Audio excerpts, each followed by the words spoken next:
د نن چهارشنبې ورځې لنډ دقیق او مهم خبرونه.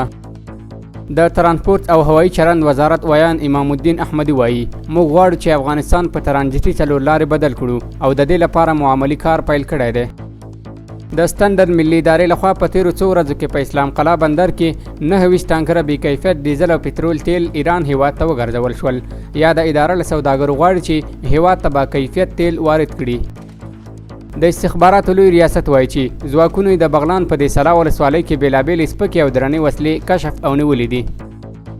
د امر بالمعروف سرپرست وزیر شیخ محمد خالد حنفي د سرحدي پولیسو د ظرفیت لوړونې او مسلکیتوب په شپږ ورځني سیمینار کې ویلي چې دغه نظام د بېشمېره قربانیو په پایله کې لاسته راغلی او اوس د دې وخت ده چې د ټینګښت او لا پیاوړتیا لپاره یې هڅې وشي.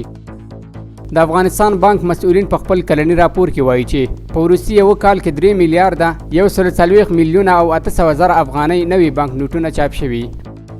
د میدان وردګ ولایت په چک ولسوالۍ کې د 138,000 او 426 ډالرو په ارزښت د یوې پروژې چارې پیل شوې.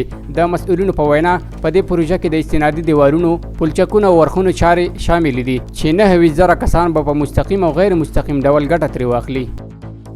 د هلمند په ګریشک ولسوالۍ کې د 15 میلیون افغانیو په ارزښت د 240 مترو په اوږدوالي یو پل جوړ او ګټې اخیستنې ته وسپارل شو.